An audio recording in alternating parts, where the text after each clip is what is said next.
Starting from Monday, Australia is reopening its international borders for the first time since March last year. For more on that, let's cross live to our correspondent Greg Navarro in Sydney. Greg, this is a big move indeed in terms of Australia's fight against the pandemic. So tell us more about this reopening, if you will. Is this a partial one, or it opens actually to people from all over the world?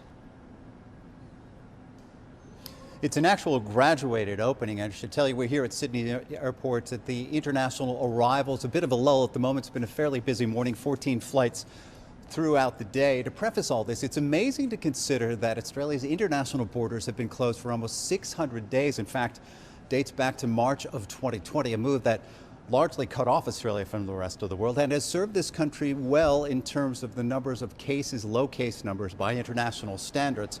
However, if you're one of the 46,000 plus Australians overseas during much of the pandemic trying to get home, it has made life very difficult. That all changes as of this morning here in Sydney and in Melbourne, the two cities accepting international travelers only for fully vaccinated Australians, meaning they're allowed to now go overseas without any caps or issues, and more importantly, they're allowed to return without any caps on numbers. As I mentioned, you have to be fully vaccinated, an Australian citizen or permanent resident, and you are allowed to arrive. 14 flights, many of them this morning, where media really outnumbered the number of passengers coming in, but a lot of happy scenes among those who were waiting a very long time to get back. And you have to remember too, today's really the first day that this kicks in, and a lot of airlines are still ramping up, getting more planes, getting more staff back. So it's still a bit tricky in terms of people arriving. One woman we talked to said that her son arriving from LA had to buy a business class seat worth about $13,000 in order to get on a flight. Another woman we spoke with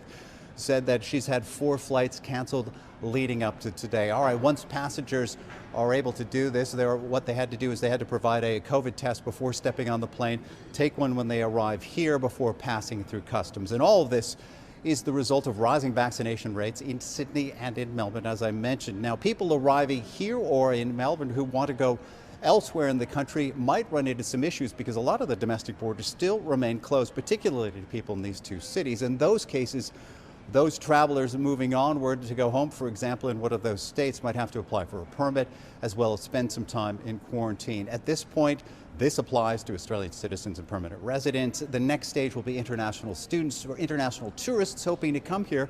They're going to have to wait until early next year. Bandung. Thank you very much, our correspondent Greg Navarro in Sydney.